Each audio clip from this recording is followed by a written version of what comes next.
Nijedan čovjek ne može razumjeti ono što nije doživio, rekao je Hermann Hesse. Jedan od tih doživljaja je svakako i odlazak u dom umirovljenika. Možemo li se pripremiti za tu fazu u našem životu i kako? U kojem trenutku su tu odluku donijeli neki korisnici? O tome govorimo danas.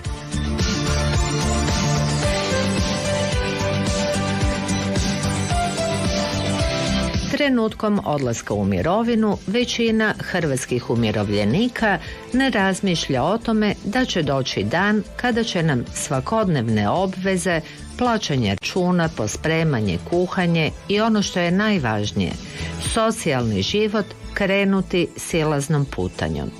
Kako se pripremiti za taj trenutak i možemo li se uopće pripremiti za to razdoblje života?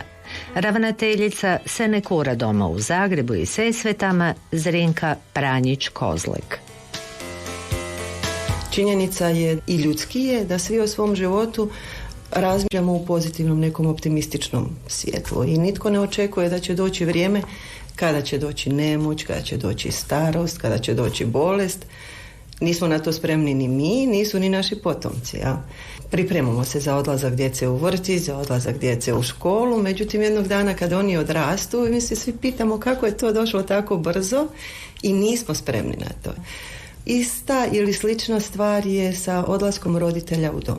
Znači, svi mi znamo za ono moj tata je najjači, moja mama je najbolja i nismo spremni za situaciju kad moramo prihvatiti da je došla starost, da je došla nemoć, da su oni sada ovisni o nama ili o nekome drugome i onda to predstavlja svojevrsni šok, stres za sve nas.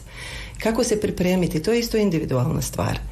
Ljudi koji možda imaju neke kronične poteškoće, tegobe, će sigurno o tome početi ranije razmišljati. Međutim, kako nas život često iznenadi, dogodi se da tu odluku moramo donijeti nekad čak preko noći. I to je onda posebno teško i za tu osobu koja tu odluku mora donijeti i za njenu obitelj. Potpora obitelji i komunikacija je najvažnija. Mi kao djeca roditelja koji odlaze u dom trebamo shvatiti da tu odluku mora donijeti roditelj, jer bez obzira što je u starijoj životnoj dobi, što je onemoćao, što je sada ovisan o pomoći, on je i dalje osoba koja odlučuje o sebi i za sebe, a ono što od nas treba, kad kažemo od nas, mislim i na potomke, na djecu, mislim i na dom, treba punu potporu i puno razumijevanje. S naše strane, ono što mi radimo je, prije nego osoba uopće dođe u dom, od nje osobno i od njihovih djece, jer srodnika koji ih već dovodi u dom, tražimo kratku biografiju. Zašto je to važno? Važno je jer osoba dolazi u dom i ona mora biti dio obitelji. Mi moramo biti bliski tom čovjeku i kada taj čovjek dođe na naša vrata, mi njega već donekle poznajemo. I tako se prema njemu ophodimo. I ta osoba stječe odmah sigurnost da ovdje me poznaju, ovdje me žele i ovdje ću biti doma. Ne samo u domu.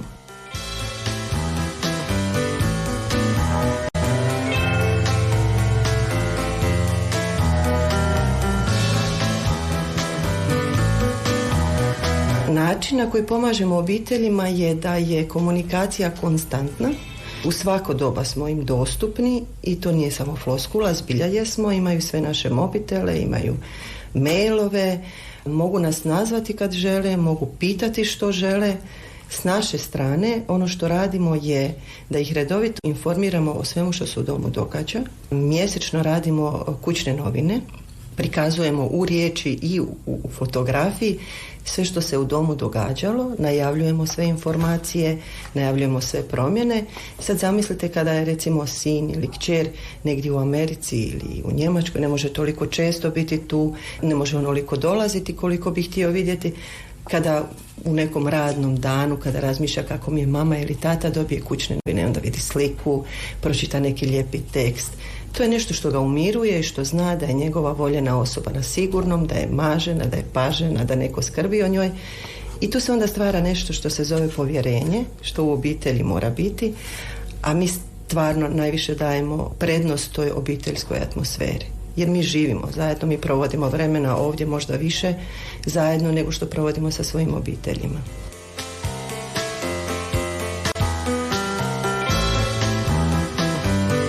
Uz mnogobrojne dnevne, tjedne i mjesečne aktivnosti koje se odvijaju u domu Senekura, zapela nam je za uho jedna posebna – razmjena godišnjih odmora.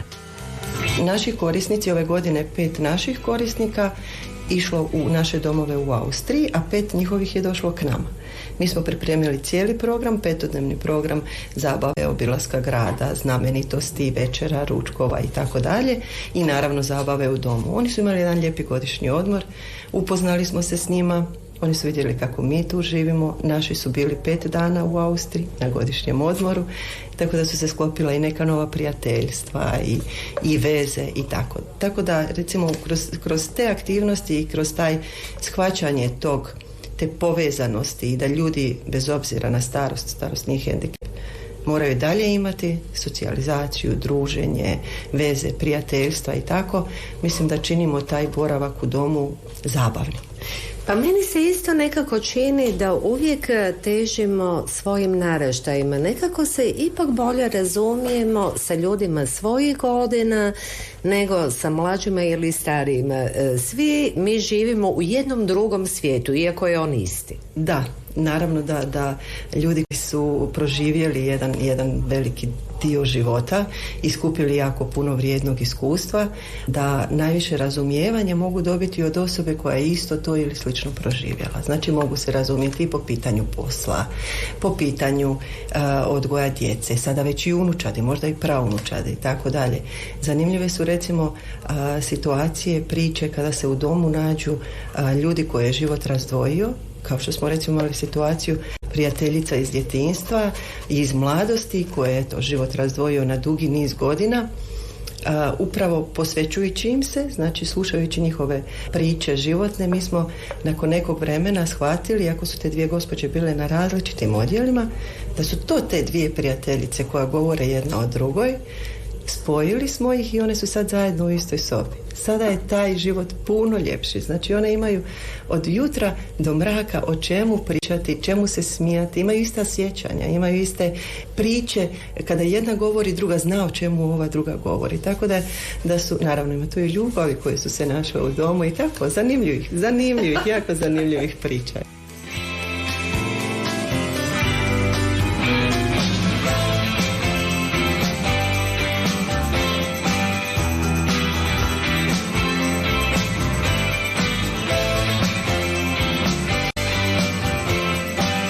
Rad u domu nekako vas obogaćuje sa novim mudrostima. To je jedan posao koji bih ja rekla koji se isplaćuje sam po sebi. Ne znam jesam li bila jasna što želim zapravo reći. Znači sam taj posao je plaća za sebe, jer toliko životnih priča, toliko iskustava, toliko ljudi koji vam mogu prenijeti mudrost, nemate više gdje to toliko čuti, ne živimo toliko više s dedama, s bakama da bismo mogli to slušati, ali ovdje ako im se stvarno posvetite, ako slušate te ljude, to vas toliko obogaćuje i to vam toliko otvara vidike da vam to nekakva usmjerena edukacija sama po sebi ne može dati. To je nešto što samo iskustvo može prenijeti. A dom je riznica iskustva.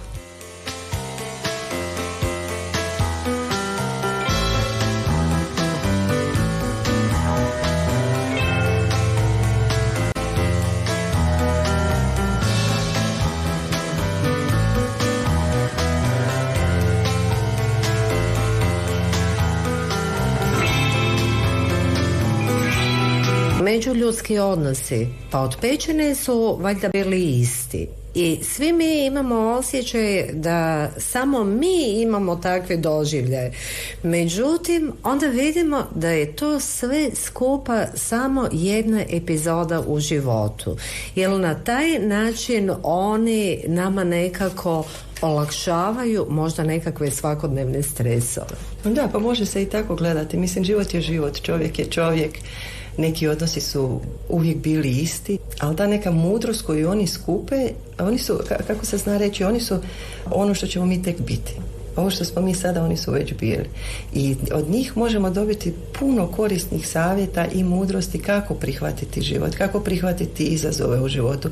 Jer to su ljudi koji su to prošli, koji su to nadišli, koji su to riješili. A sada su stekli onu jednu mudrost koja će nama tek s godinama tako doći, ali smo zapravo privilegirani ako imamo uz sebe ljude koji nam to mogu prenijeti iz prve ruke, iz svog iskustva. A oni su svi toliko topli, toliko dragi i otvoreni da nisu sebični u tom pogledu. Nego ih možete pitati za savjet. Ako ih i ne pitate, oni vas vide, gledaju vas, jer u njihovim očima mi smo i djeca, i unuci, i praunuci. Znaju kroz što prolazimo. Ja puno puta znam čuti, nemojte toliko raditi, odmarajte se. To su tako jednostavni mali savjeti koji život znače. Ali to ljudi govore iz iskustva, oni su to prošli, oni znaju o čemu govore.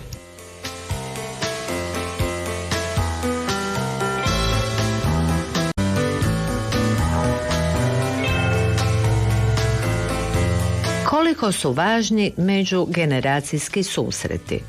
Često imamo posjete, pogotovo kada su nekakvi blagdani, praznici, obilježavanje nekih datuma, kada nam dođu ili vrtićka djeca ili predškolska djeca, imamo koncerte sa dječjim zborovima i tako, i tu su reakcije uvijek prekrasne. Susret starosti i mladosti gdje jedni i drugi profitiraju na veliko, ja.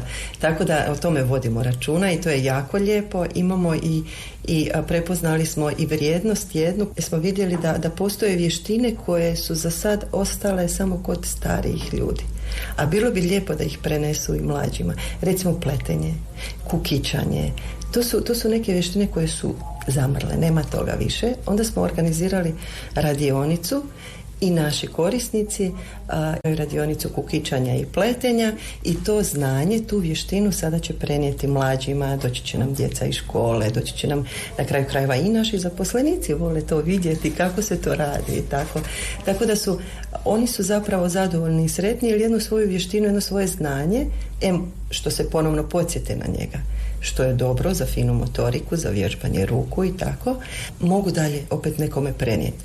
A prekrasno je opet nešto novo naučiti. Ja. A koliko su djeca uopće zainteresirane za tako što? Jer ja se sjećam, baka, teta, one su uvijek govorile, nas štrikanje i kukičanje opušta. Vjerovali ili ne, ima mlađih ljudi, ja mogu za sebe osobno reći, recimo moja kćer od 18 godina je rekla da je to nešto što bi jako voljela naučiti.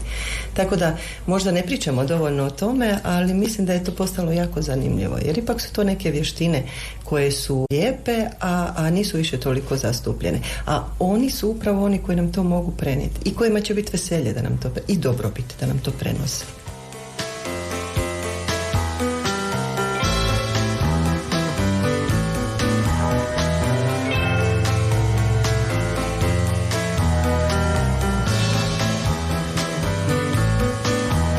U našem domu imamo svoje 3 mace koje hranimo, cijepimo, brinemo se o njima. Naši korisnici ih jako vole. Radna terapeutkinja provodi nešto što ona zove terapija mačkama, pa onda imaju druženja uz kavicu, iz kekse kad su mace tu, pa one sjednu jednom u krilo, pa drugom u krilo, pa ih maze. Pa su onda oni jako angažirani oko toga, pitaju nas je li imaju dovoljno hrane, jeste im kupili, trebam ja možda kupiti. To jako, jako puno utječe na njihovo i zdravlje i veselje i upravo ovo što ste rekli, taj neki osjećaj zadovoljstva, sreće i tako veza sa kućnim ljubimcima.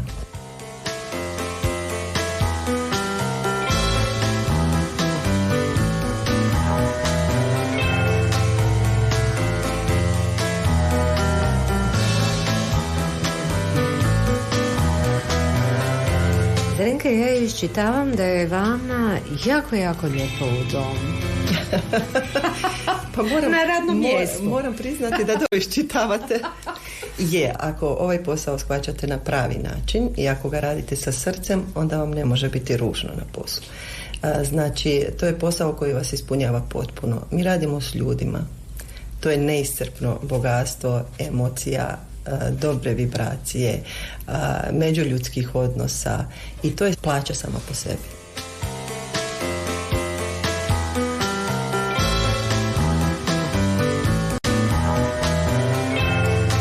O pripremi za odlazak u dom umirovljenika i život u njemu nam je govorila ravnateljica Senekura doma u Zagrebu i Sesvetama Zrinka Pranjić-Kozlik.